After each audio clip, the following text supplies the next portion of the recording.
Welcome, folks. I'm Jaby KOAY, joined by ACHARA KIRK. What's up? We're looking at Marvel Studios' Guardians of the Galaxy Holiday Special official trailer. Thanks so much for joining us. This just dropped a few minutes ago. Very excited to look at it. If you guys haven't already, do me a big favor. Hit the subscribe button, bell icon, all notifications, and pretty please vote this up. Let YouTube know you're enjoying what you're watching. Let's jump into this. Here we go.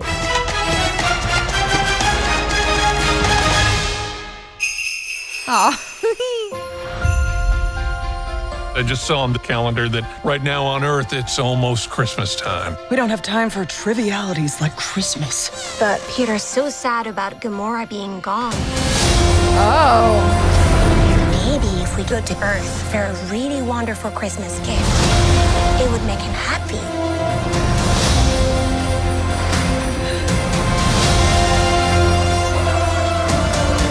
Something special he will never forget. What about someone special?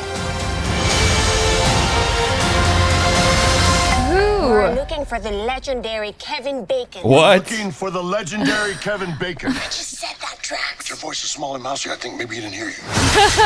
What? You're coming with us as a Christmas present.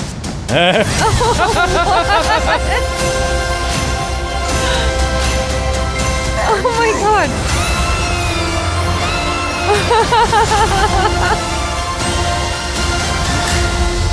Well, I guess Kevin Bacon can't be a character in the MCU beyond being himself now. Yeah. I didn't know what to expect. I didn't know that we were getting this, and based off of the last special presentation we saw, which was Werewolf by Night, I was like, I really liked that. I thought that was really good. I wasn't sure if it was gonna be like that, but I'm still just kind of wrapping my head around it because it's pretty cheesy. Yeah, no, but it's That's delightfully so. intentional. You know, it's Yeah. delightful, though. I saw a comment the other day talking about how these shows really shouldn't be shows. They should just be movies. Like Disney Plus or Marvel's better at films than they are at the shows. Sure. And looking at Werewolf by Night, I'm like, oh, I guess there is an argument to be made there. I do wish that we had longer shows that were fuller, that felt like more fulfilling. Sure. But I can see the argument of, you know, they should just stick to releasing movies on the platform. And seeing this, I'm like, I'm actually excited about this. I like the cheesiness. They're totally leaning into the holiday special thing. It's supposed to be one of those things that's very, very saccharine. They're doing it in a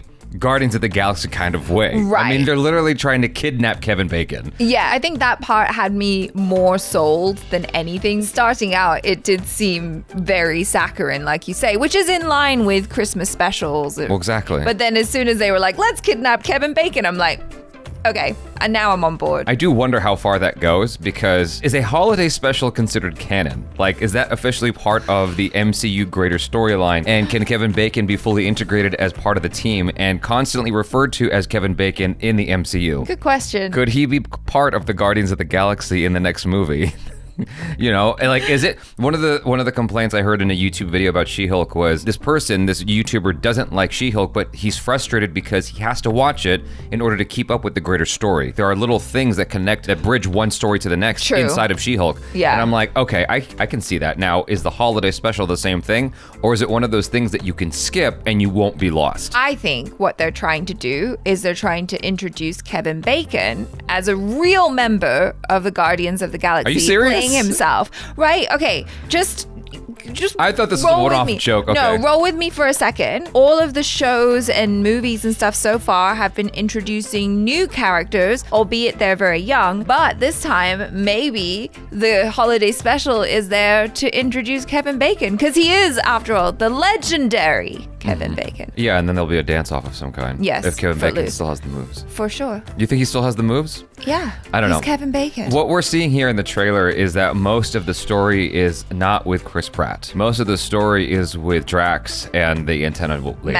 Mantis, yes. Most of the story is them and their adventure to acquire Kevin Bacon. They go to Earth. I don't mind that. It's just... No, do they all go to Earth? I thought I saw the rest of them in a club or something. I felt like I only saw Mantis in the club. Oh, maybe. I think I was just projecting the entire team, but that's what I thought I saw. I love that they end up in LA as well. So we see Drax in the club. Yeah. And we see Mantis in the club.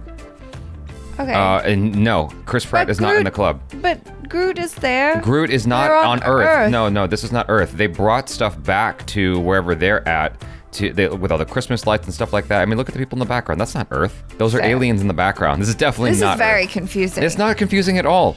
You just follow You follow the thread. Like, basically what's happened is they went to Earth, grabbed a bunch of stuff and brought it back. Including Kevin Bacon. Including Kevin, well, we don't know for sure if they bring back Kevin Bacon because we haven't, that's the question, right? That's what you have to watch the special for to find out if they got to do that. Yeah. But at the very least, they brought back a bunch of Earthling paraphernalia, Christmas paraphernalia, which is like the lights and the awful sweaters and the gifts. Yeah. You know, the Christmas wrapping and what have you. No, so this is very cute. So as I said, most of this adventure is Mantis and Drax, and I think that's actually very interesting. I mean, it's kind of perfect in a way because Drax could not stand her. If you remember in Guardians of the Galaxy Volume 2, he wanted nothing to do with her ever. Right.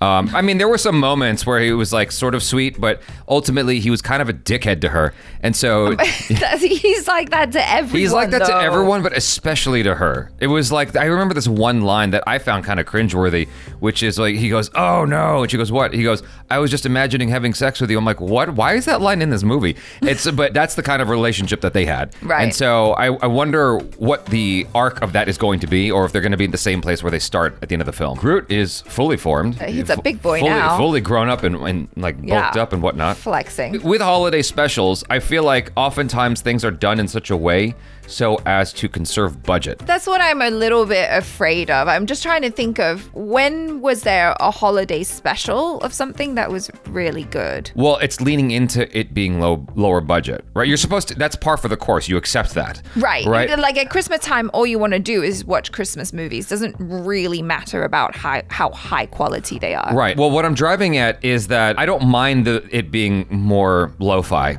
It's fine. And so we're not going to see much of Groot because that's expensive. We're not going to see much of sci-fi things because that's expensive. We're going to see what is more affordable. And what's affordable is shooting Drax and Mantis on Earth. That is way more affordable. In LA. In LA. Yeah. Or is it LA? Yeah, they Okay. landed in Hollywood. Okay. And they're visiting Kevin That's Bacon true, unless he lives outside of LA. That's true. That is way more affordable instead of what we generally get in Guardians of the Galaxy. That's all I'm trying to say. Sure. And I don't mind that. I mean, that actually sounds like a fun time. I'm open to it. I just wonder, again, if this is canon or if this is just a joke. Having it be like this, where it is a Christmas special, even if it is like canon, a lot of stuff could happen that has absolutely nothing to do with the rest of it. You know what I mean? Mm-hmm. And maybe they can just reference it later on and be like, "Oh, remember when we went to Earth and got you Kevin Bacon?" Mm-hmm. The format of the aspect ratio of it, I believe, is 16:9. Oh. And typically with Marvel stuff, Marvel presentations, they're 2:3:5. For the layman, explain. Well, 2:3:5 is generally 2:3:5 Widescreen? or 2:4 is what you see, like the wide screen that you typically will find for Marvel shows and movies. 16:9 is more your television format, right? yeah. The old school holiday special, if they were really trying to go that direction, they would do 4:3, which is the old TV format. Right. That would be like a true holiday special. Obviously, going that direction, I feel like would turn a lot of people off. So 16:9 is kind of perfect, just filling up your TV. Even the grading of it feels less like a movie. It's not as punchy. It's not as contrasty. It's more. It's not as saturated in the colors. It feels like a TV special, and I like that. Yeah. You guys, thanks so much for hanging out. Hopefully, you enjoyed this. I'm Jaby KOAY. This is ACHARA KIRK. Peace out.